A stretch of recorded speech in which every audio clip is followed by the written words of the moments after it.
So everyone who hears these words of mine and acts on them will be like a sensible man who built his house on bedrock. The rain fell, the rivers flooded, the winds blew and beat against the house, but it didn't collapse because its foundation was on rock. But everyone who hears these words of mine does not act on them will be like a stupid man who built his house on sand.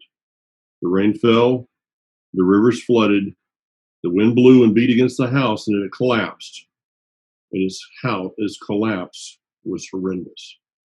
Barry, is it a day that we need to ask the question, is the foundation that we have thought to be built on rock, was it possibly built on sand? And your point of reference being? We look at what's called the Hebrew Roots movement.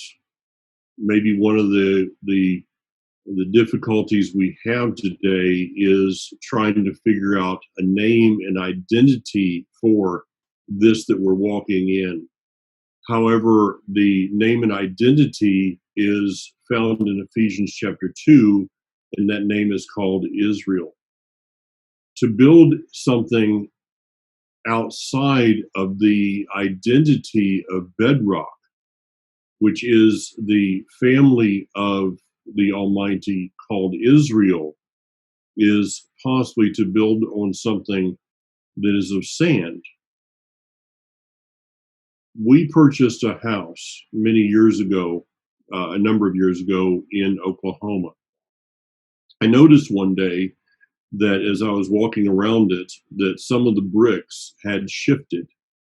And because of this, it was there was a line that was along one of the walls of the house in which the bricks continued to separate from one another. I made a decision to call someone that was a foundation expert. They came out and they came to the conclusion very quickly that what I thought to be a very solid foundation, because I was looking at a concrete floor. The floor of my house was concrete, and I thought that to be very stable. But when they looked down below what I was seeing, they found out that there was some sand that had shifted. And the foundation that I believed to be very stable was in fact falling out from underneath me. Is it, and I'm not trying to come to a place of a negative here or trying to point out any problems. What I'm just simply asking a question of is this: if we are not willing to ask that our foundation be inspected, is it possible that we can be living on something that is not what we believe it to be? Couple thoughts.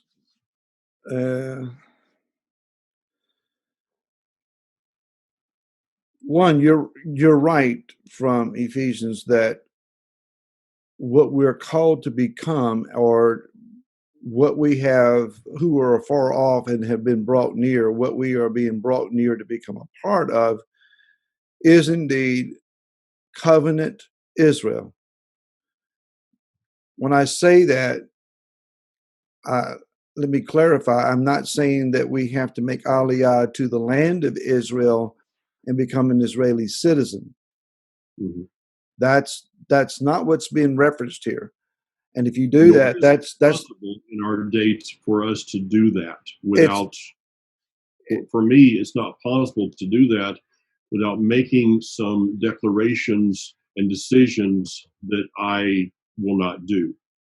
When I first came in the Hebrew Roots Community a couple decades ago, that was the hot thought. You know, everybody was trying to figure out the hoops to jump through and the maneuvers to make to be able to get to Israel. Mhm. Didn't know the language, didn't have a job, didn't know what they were going to do when they got there, but it was this idealistic, euphoric, utopia idea. We get to Israel, it's the magic pill. Everything works. So we are called to become a part of a spiritual entity of Am Israel, a covenant entity. That means that we don't just take on a title, but we take on the function of such.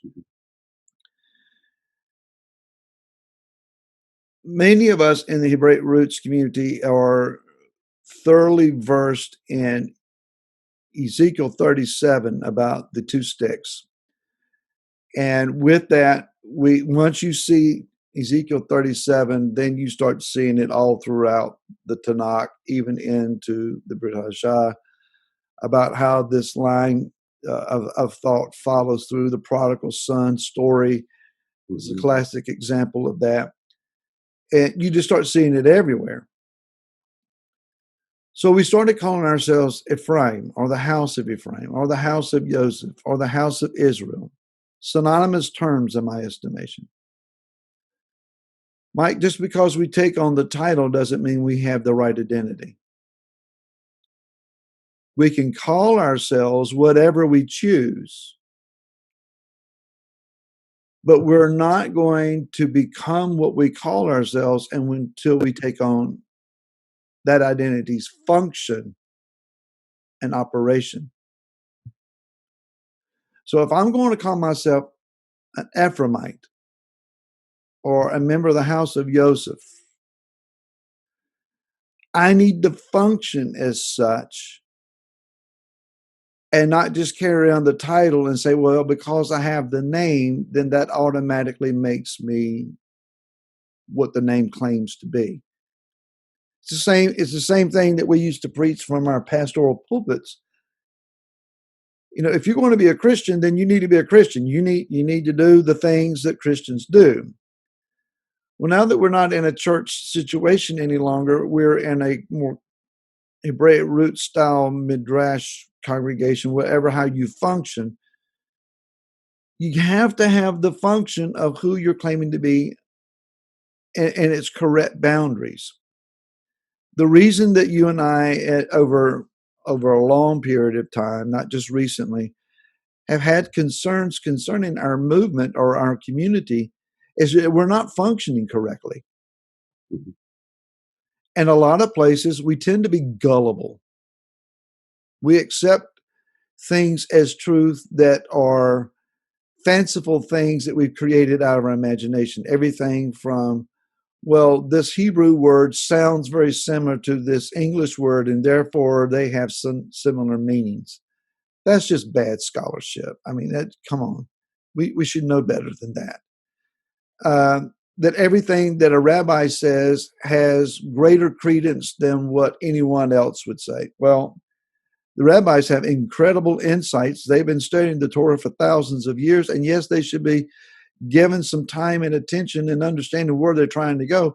But just because a rabbi says it doesn't mean that it's true any more than just because you and I say it, that it's true. It needs to be searched out. You need to go to the Word. You need to do some study. You need to figure it out. We're so gullible that any and every conspiracy theory imaginable has gotten us off track. Relationally, we're off track. You mentioned the foundation a while ago. We have been so focused, and by another allegory here, on the color of the walls or the carpet or how we're going to lay out the rooms in the house. The foundation's crumbling, and we're fighting over the color of the carpet. And it's pay attention to what's important. So, I mean, there's a lot of stuff that you and I, we would prefer that we get focused on and detailed about. I think the Hebraic Roots community is in trouble. It's not beyond repair. it's not that it can't be handled. It Keep going. can. But it's going to take some effort. And here's the key part of it, Mike. It's going to take some leadership. Okay. So let me finish with this, and I know your mind's already running. Without being self-promoting, that's not my intention. Anybody knows me that I have a hard time with that. That's an understatement. There has to be some people standing up with some sense of leadership and saying, enough is enough. This is what we're going to do to fix it. And it's not a matter of, well, I don't like that. Get on board, because if we don't, this train's going to run off the rails here. So our attempt today is a step in that direction to provide some sense of leadership. Not self-ordaining ourselves as leaders, but I think you and I have paid our dues long enough and invested enough of our lives into what we are a part of to have some sense of credibility enough to at least take a step. You know, you talk. Okay, yeah, my mind's going a lot of different places. Besides the fact that I'm going to throw my phone out the window, because that's the third time that happened to me today in recording. Functionality must line up with identity. Yes. Okay, and vice versa. We could go to both places. So to say that we are Israel does not fix anything. You can, the old adage, you can stand in McDonald's, it doesn't make you a Big Mac. You can stand in McDonald's and call yourself a Big Mac, but unless you got, two all beef patties, special sauce, lettuce, cheese, pickles on sesame bun, you ain't one. All right. You can dress up as a Big Mac. That doesn't make you one. The functionality must, and the identity that we're calling for must line up as one.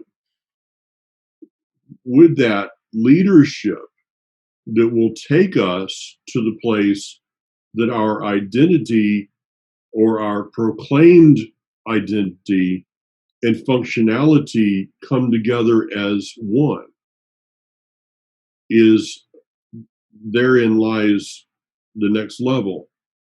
I just taught, be released Thursday, on the 12 spies. The problem we have in this thing of leadership is that there are many people that are vying for that position. The most of the sheep will end up going with the majority, not the ones that are speaking truth. Unfortunately. Where are the people? I've been this one going over my head. Where were the people in that day that looked at the 10 spies and said, you guys are a bunch of idiots? Because I choose to stand on the promise of the Almighty and not on your flawed vision. There were two. They had two that would stand, but where are the people that are defending the two? They were all quiet. They were all silent, because what the 10 were saying sounded good. It was the easy way out, because their foundation coming out of Mitzrayim, their foundation was still Mitzrayim. Mm-hmm. They had never changed foundations. Even though they had stood at Mount Sinai, what is Mount Sinai? Mount Sinai is a change of identity. We could say it like this: Mount Sinai was to change their foundation of who they were, inside. So when we bring this forward, are there people and I think we've talked about this a number of times, but I know briefly, what is the reason that I wear tzitzit? What is the reason that I keep Shabbat?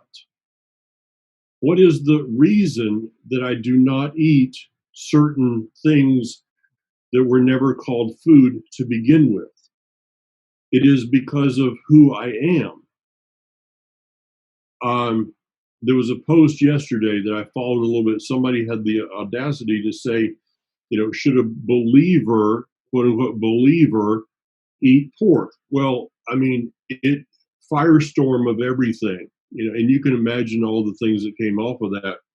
What I did is I just decided to, instead of getting involved in this, I went back to and I just posted a scripture. I didn't even post the wording of the verse. I just posted the address of the verse. It is this: they sit among the graves and spend the night in caverns. They eat pig meat, and their pots hold soup made from disgusting things. And it goes on from there. Isaiah 65. Because I wasn't going to get in the mix. Because I know who I am, and I don't do these things or not do these things out of rebellion against something.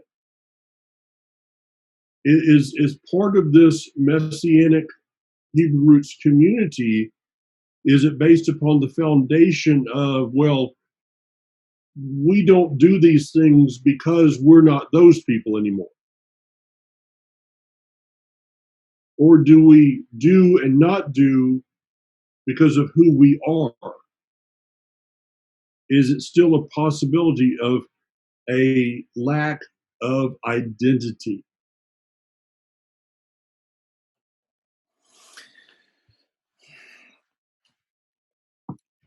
I want to go back to Ezekiel 37 for a second and pull out another thought.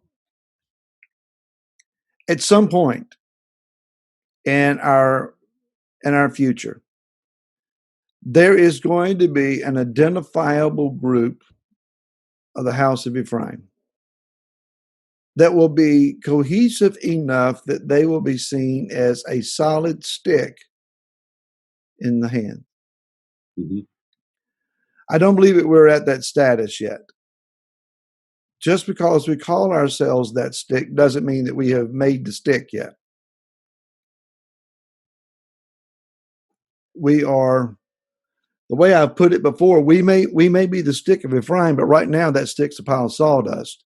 And we got to figure out how to get to a cohesive unit to where we have not only the title, but the operation and the function of that enough to be ultimately rejoined and become the full realization of what Yah wants: one kingdom, both houses together with one king in one place, in one land, the full restoration and reconciliation of the house of Israel, and ultimately the reconciliation with the house of Yahuwah.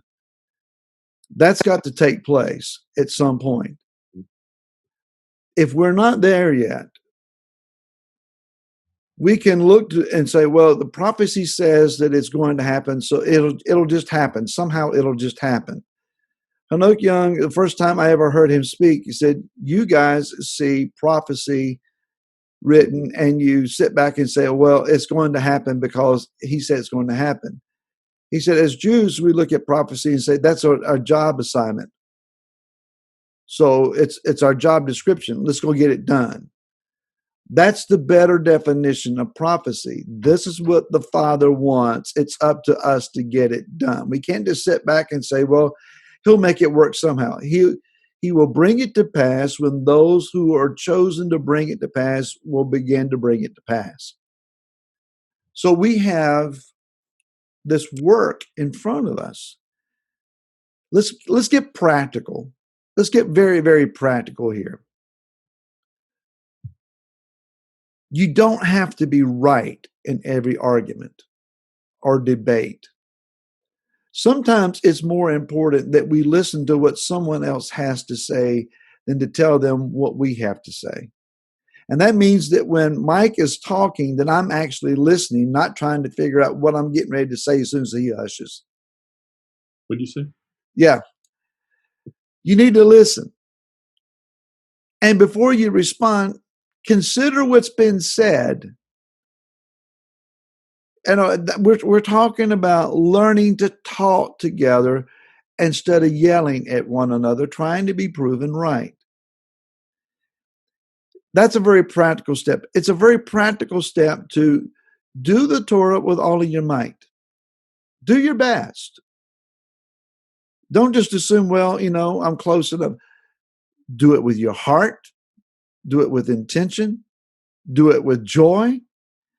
Man, if we could just get this body to put some joy on their heart and face. I've scolded, not scolded. I've not even reprimanded. I've encouraged my House of David congregation. Look, if you're going to go out in public with a big frown and a sad look on your face, don't tell them that you're from House of David. Don't do that. If what you're living and who you are and what you believe can't put a happy face on you, can't put a smile on your face, if you can't be nice to people, we're doing something wrong here. Mm-hmm. Don't go into a restaurant when they finally open up and skimp on the tip and then tell them that you're from House of David. Yeah. Don't you do that. Here's Barry Phillips' card. Hello. I mean, honestly, who wants to be a part of us? You remember the Peanuts cartoon?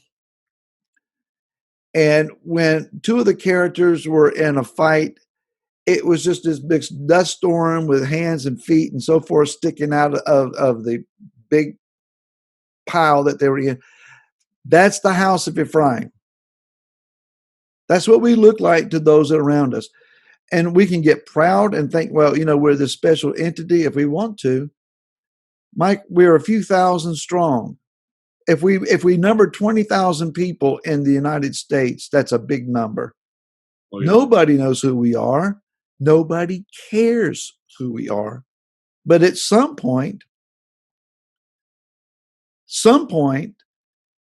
we become noticeable, according to Revelation chapter 12, verse 17. I shared this, I'll share after this. This past Shabbat I was teaching, and it just came out of me. It wasn't something necessarily intentional. But I said, out of all that's going on, and we see the spirit of the anti-Messiah growing stronger and stronger in our society, falling apart around us, we're not to be in fear, because out of the midst of all of this, when it's all said and done, stands a bride that is radiant and washed and adorned and in a white garment without any wrinkles, ready and prepared for her bridegroom. We're going to come out of this thing victorious and as overcomers. We're not going to be just barely crawling out, beaten, defeated, and ugly, saying, please, just get me out of here a day early so I don't die. That's not the way this is going to work. The word shows us completely different. How we get from where we are to that particular place, it's going to take some work, and it's going to take some good leadership. So that's why we nominated you.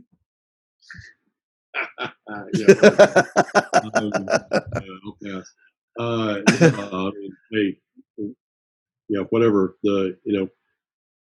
I was thinking about a message the other day that I did years ago. I may go back to it and revamp it a little bit. There's a message called "The Bride Wore Combat Boots." The old story in Israel, or the thing used to be for us. You insult somebody by saying, your mama wore combat boots. In Israel, that's really not a joke. No. Because they all did. If somebody said that about if our children said that about their mom, Kathy was 11 years in the Army, so she's worn combat boots. But there's going to be trials that we go through before we get to where we want to go. Yes. What's the best way for us to go through those trials? I think you were hitting on something called communication. And communication is something that is a lost art. Social media has taken communication to all new lows. I don't like talking to people on social media. It's just yeah, because you don't get the inflection in the voice. You listen, you watch the talking heads, and they're just talking over each other. And here's the thing: that we as a people need to quit talking at each other. We need to quit talking about each other. How many of these riots have been turned to something different when two people looking at one another started talking to each other instead of talking at each other? You know, that's the essence. The Father himself lays this out for us. He speaks to us. When you go through the Torah, it says that Adonai Hashem spoke to Moshe. He didn't speak at him. He spoke to them. You know, you do this at your congregation. I've never heard you speak at the congregation. You've spoken to them, which means it's about us becoming a community. It's about us caring about one another. You know, anybody that's been married for any time knows if all you do is speak at your spouse, it ain't going to go well. No. You start speaking to, and the speaking to is the listening from. And this goes back to part of what we began with is who we are today. Is it based upon the correct foundation, or is it just kind of the same thing of the world system and the religious systems and all those things? We need to look at what's underneath this whole thing and come to the conclusion that maybe I need to call the inspector, and maybe I need to call somebody out to find those cracks and to do something about them before the whole thing falls apart. You mentioned in communication. I think there is a spirit at work that we have discerned personally in the past. A number of years ago, I saw this thing at work in a given situation. It's a spirit of distortion. The word says that Hasatan is the prince of the power of the air. Obviously, he is using the airwaves, television waves, radio waves, etc., to distort reality. The spirit of distortion works in this manner. Words come out of my mouth, and I'm intending to communicate something positive and encouraging. Somewhere between the words leaving my mouth and entering into my hearer's ears,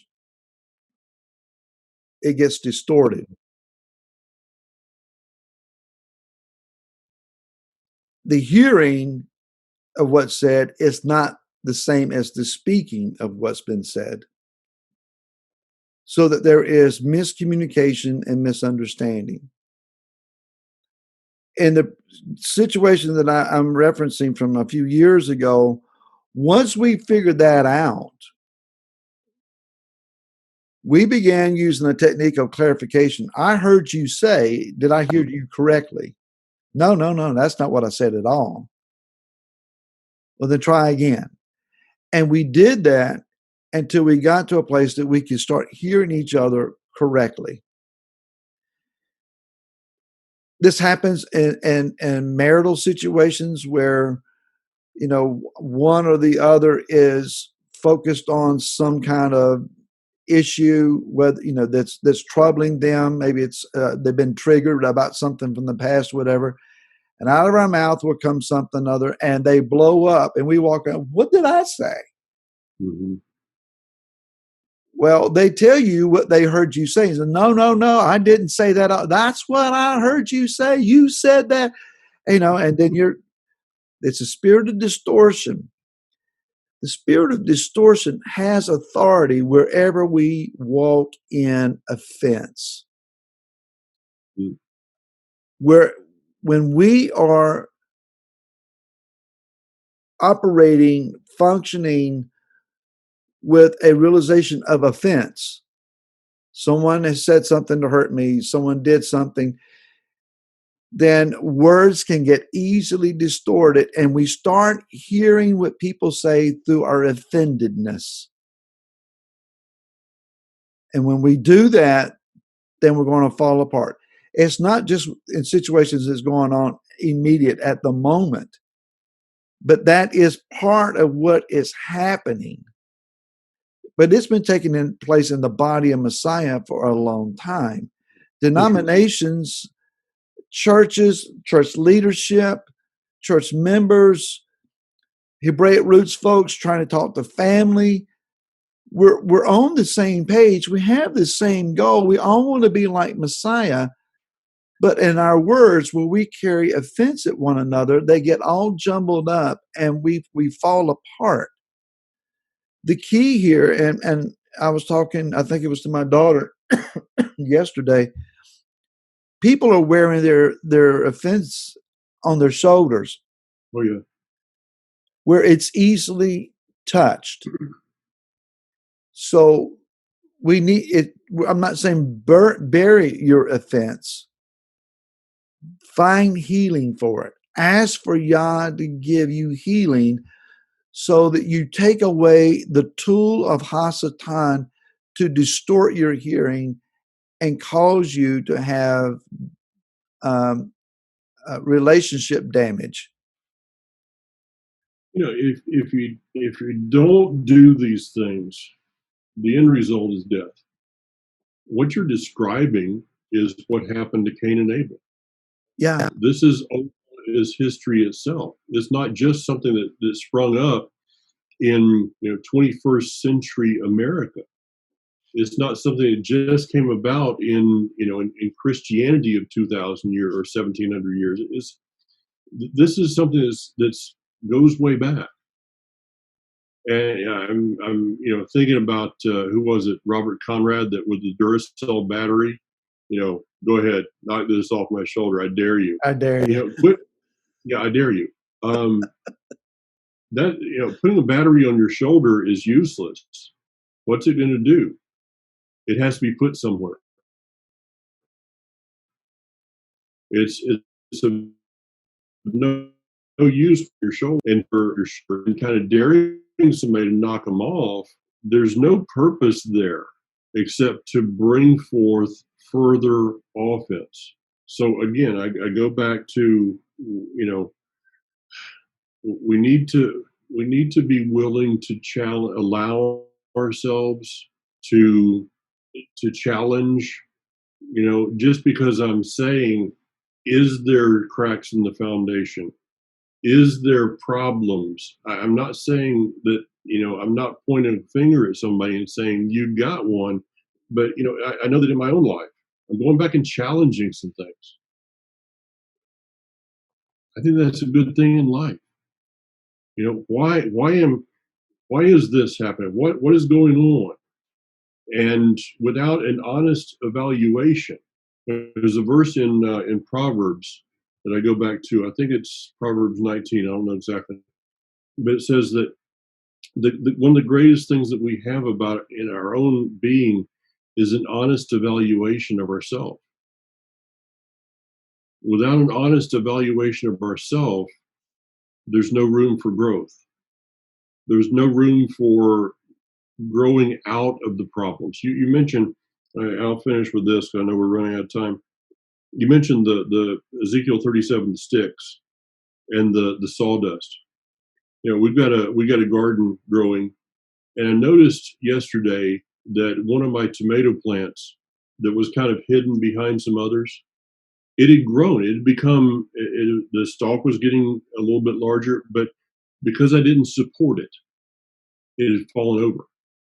I had to go find another tomato cage and put there and support it.